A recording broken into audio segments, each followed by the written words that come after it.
Hi, I'm Dr. Joe Dispenza. In this video, I wanted to take some time and demystify the concept of meditation. Once you understand the what and the why to meditation, the how becomes easier. I'm the author of 3 books: You Are the Placebo, Making Your Mind Matter, Breaking the Habit of Being Yourself, How to Lose Your Mind and Create a New One. And my first book was called Evolve Your Brain, The Science of Changing Your Mind. I have a background in neuroscience. I also have a Doctor of Chiropractic degree. My postgraduate training has been in brain function, memory formation, brain imaging, and the biology of epigenetics, and this concept called neuroplasticity, which really says that we're changed by every new thought we think, every new choice we make, every new behavior we demonstrate, every new experience we have, every new emotion we embrace. There's biological and physical changes that take place in our brain. But I think the greatest privilege that I have is that I have the opportunity to travel around the world and teach this concept to people all over in different cultures. And I'm happy to say that this is a time in history where it's not enough to know, it's a time in history to know how. And when people are given the proper type of information, and they can repeat that information, and they can understand it intellectually, and then they're given some type of practice to apply it. If they do it properly, they should have some type of transformation. That transformation should be in their body, in their mind, or somewhere in their life. And so I've had the opportunity and privilege to witness transformation all over the world. And I can tell you that on every culture, transformation looks exactly the same. When people are literally liberated from the chains of their own self-imposed limitations, the side effect is true freedom and true joy. And so it's been my honor and my privilege to really witness and participate in watching people really apply these principles to make measurable changes in their life. Now, in the last 2 videos, I spoke specifically about how we have all the biological and neurological machinery to go from thinking about something to doing something with it, to finally becoming a master of being it, to take knowledge, bring it into experience, and ultimately do it so many times that we have the wisdom to know how to do it over and over again. I also talked about how your personality creates your personal reality. And your personality is made up of how you think, how you act, and how you feel. So the present personality listening to this video called you has created the present personal reality called your life, which means if you wanted to create a new life, you'd have to change how you think, how you act, or how you feel. And when you begin to make those changes inwardly, you should be able to measure or see some effects somewhere in your body or in your life. I want to take a little bit of time and talk to you about how I got involved in all of this. But before I do that, I just wanted to take a minute and acknowledge all those people that are actually doing it from the last video. I love your comments. I love the fact that you're making the effort to cross that river of change that we talked about.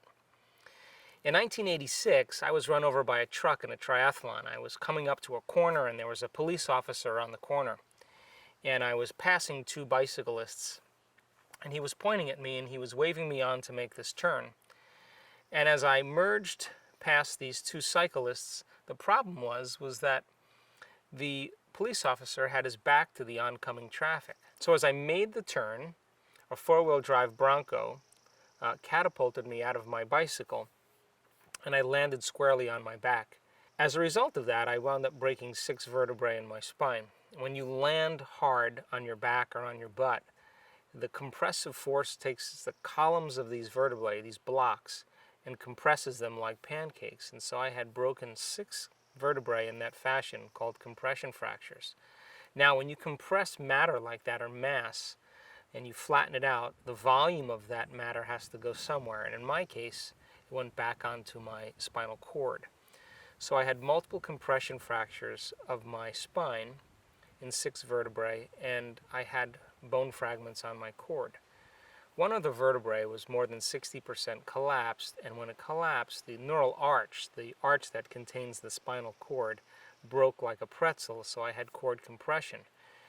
Now, the typical surgery for something like this is a radical surgery called the Harrington rod surgery. where they cut out the back parts of the vertebrae, and in my case it would be the base of my neck to the base of my spine, and then they screw in these long stainless steel rods. And when they screw the screws into these rods, the force of the screws cantilevers the spinal column off the spinal cord, and they were hoping that it would reduce the amount of pressure on my spinal cord. At that time, I was facing a lot of neurological problems, and I was in severe pain, and I had a lot of numbness. So I had 4 opinions from 4 of the leading surgeons in Southern California. And after 4 opinions, I decided to not have the surgery. And so I had this idea in my mind at the time that kept saying to me over and over again, the power that made the body heals the body.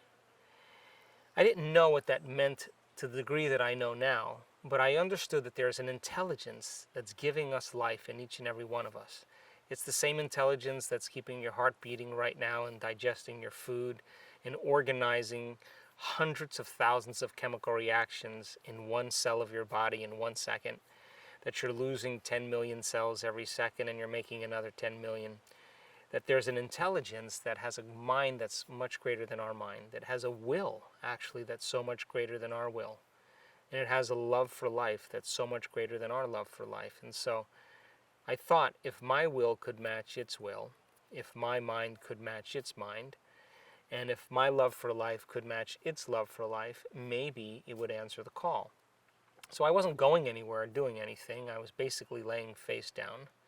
I made 2 decisions. The first decision was I was going to make contact with this intelligence. And when I made contact with it, I was going to give it a very specific plan, a very specific design, a very specific template. And I was going to make sure that template was complete. And when it was complete and to my satisfaction, then I would surrender my creation to a greater mind and allow it to do what it did best. In other words, if it was up to me to take care of all these bodily functions, I probably wouldn't survive. So it wasn't my job. My job was to surrender to a greater mind that could do it better than me. The second thing I thought about was that I wasn't going to let any thought slip by my awareness that I didn't want to experience. Well, both of those things sound really easy, but the problem was I realized very quickly that I couldn't get my mind to do what I wanted it to do. And secondly, I didn't have the focus to maintain a very complete model. I would start off thinking about reconstructing my vertebrae per vertebrae, and redesigning my spine, and then the next thing you know, I'd be thinking about spending the rest of my life in a wheelchair. Or I would just be thinking about, should I sell my home? And I'd have to start all over again. And I realized that when we're in crisis, or when we're in trauma or diagnosis or disease, when we have some type of catastrophe, we tend to focus on what we don't want to have happen instead of what we do want to have happen. And that's because of the hormones of stress. And so when we're living in stress, we're living in survival, and we're always preparing ourselves for the worst thing that could happen in our life. Because anything less, we have better chances of survival. So instead of selecting the optimal outcome for myself, I was selecting the thing that I probably would be working against me. So for 6 weeks, I went through absolute hell because I couldn't do what I wanted to do. After about 6 weeks of my own personal torment, things started to get easier, and I noticed in a very short amount of time that I was able to do what took me 3 hours to reconstruct my spine. I was able to do it in my mind in about 45 minutes. And I knew after a period of time that something was happening in my brain and body, that I was firing and wiring new circuits in my mind, and at the same time I was sharpening my ability to pay attention. And it turns out that attention is a skill, just like golf or tennis. The more you practice being present and paying attention, the better you get at it. So at 6 weeks, things changed. I started to notice that it got easier for me. I noticed the pain in my body diminished drastically. I also noticed that the numbness and the neurological changes were diminishing very rapidly. And I started to see what I was doing inside of me was producing some effect outside of me. And so then I started paying attention to what I did, and I did it with more passion and more excitement. And so I was back on my feet in 10 weeks and walked back into my life. But I made a deal with myself. That deal that I made with myself in those lonely nights was that if I was ever able to walk again, I'd spend the rest of my life studying the mind-body connection, or mind over matter. And so since that point, I've been pretty interested in demystifying some of these concepts, really looking to see if every human being has the ability to heal themselves. So that kind of got me started on my first book, and I started studying spontaneous remissions, where I was looking at people that were diagnosed with health conditions. They were treating conventionally or unconventionally, they were staying the same or getting worse, and all of a sudden they got better. And I wanted to know what the cause was that produced that effect. So I wrote my first book, Evolve Your Brain. And as a result of the first book, many people started asking the same question. Well, good information, but how do you do it? Right around that time, a movie came out called What the Bleep Do We Know? I was one of the scientists in that movie, and the same exact thing happened. We were merging the concepts of quantum physics and neuroscience and neuroendocrinology and epigenetics. We wanted to show that, for the most part, that people can create the life they want, and we were inspiring them to actually do it. But people wanted to know how to do it. And so the second thing they wanted to know is if your personality creates your personal reality, and I have to change my personality to create a different personal reality, why is it so hard to change my personality? So we started teaching workshops and conferences around the world, and I wrote my second book called Breaking the Habit of Being Yourself, which is a how-to book.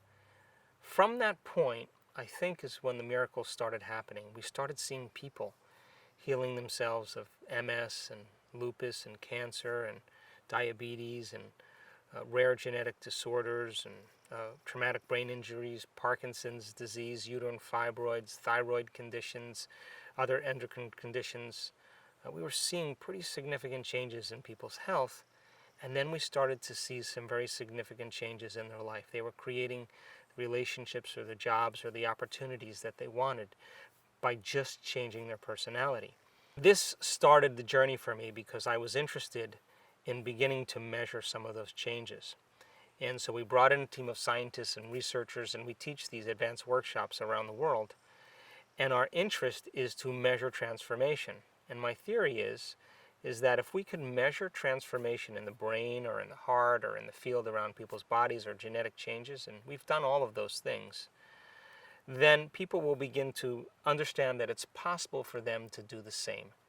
And just like an infection affects a whole community that creates disease, I believe that health can be as infectious as disease. And I'm happy to say that we've witnessed some amazing things in people changing their health and their life. I wrote my third book called You Are the Placebo, and I actually show some very specific brain changes in people with certain health conditions to prove that it wasn't just in their mind, that it was in fact in their brain. And so before I go on, I'd like to talk to you a little bit about the concept of meditation, because we use the model of meditation to help people to begin to make those changes. So if you think about this, your senses plug you into your external environment. Everything you're seeing or smelling or tasting or feeling or hearing, all of your five senses are affecting your brain. So if you're waking up in the morning and you're going through the same routine behaviors as you did the day before, and you're not in the process of being defined by a vision of the future, then you're for the most part left with the old hardware in your brain from the past. As a matter of fact, your brain is organized to reflect everything you know from the past. So as people wake up and they begin to pay attention to their body, they start to look around in their environment, they start to do typical things, it's the external environment that's turning on different circuits in their brain, causing them to think equal to their environment. And if you have the idea that your thoughts have something to do with your destiny, as long as you're thinking equal to your environment, you keep creating the same reality over and over again. So to change is to think greater than your environment, to think greater than the circumstances in your world, to think greater than the conditions in your life. And I think every great person in history understood this. They were defined by a vision that was much bigger than them. In the last video, we talked about how 95% of who we are by the time we're 35 years old is a set of memorized behaviors, beliefs, perceptions, attitudes, emotional reactions that function like a subconscious computer program. So then, if you keep doing something over and over again, your body becomes conditioned to be the mind. Then to truly change is to be greater than your body.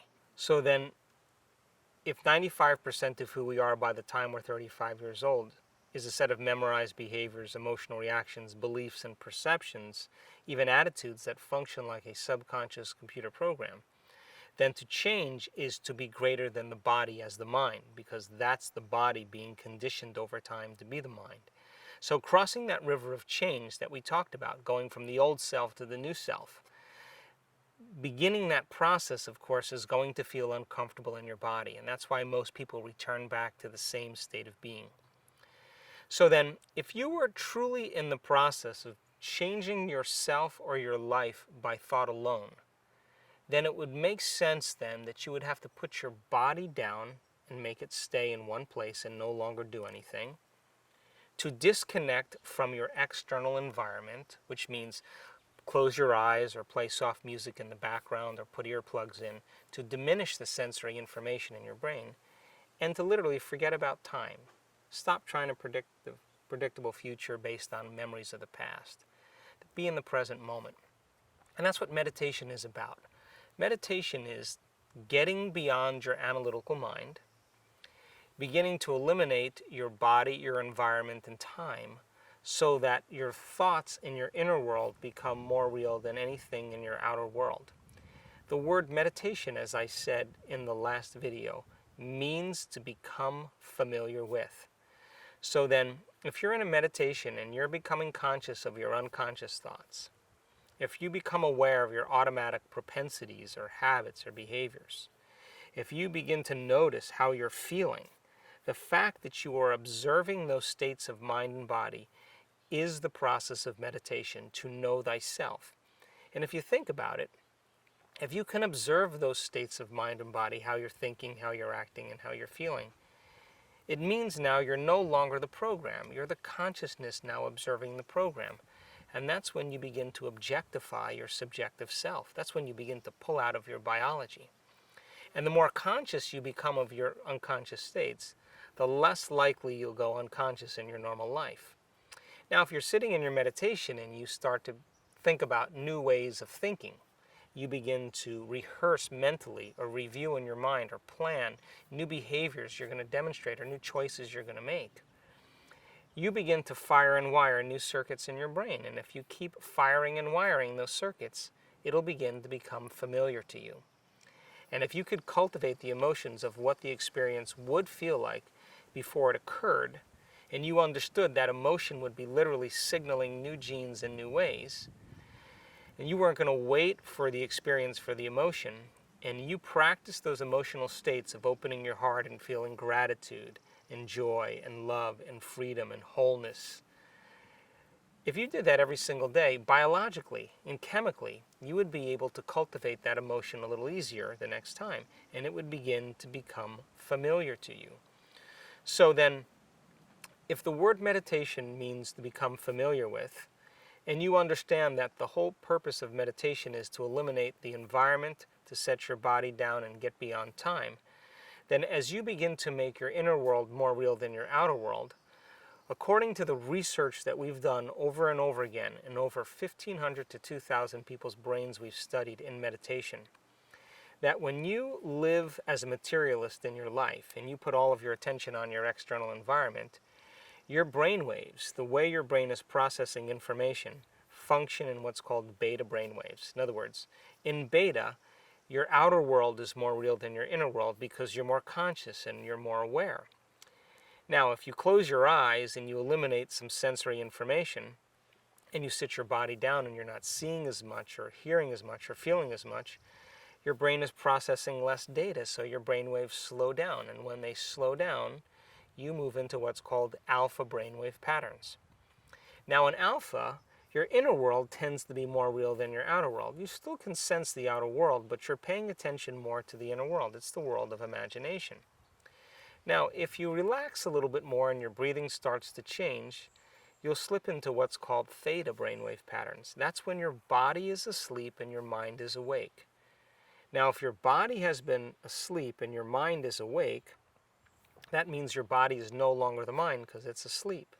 This is where instantaneous change can take place. And so we'll go over how to change your brainwaves in the course that we'll be providing. And we'll show you specifically how to do that so you know when you're there and when you're not. And when you understand how to regulate and change your brainwaves, you'll literally move beyond your analytical mind. Because what separates your conscious mind from your subconscious mind is your analytical mind.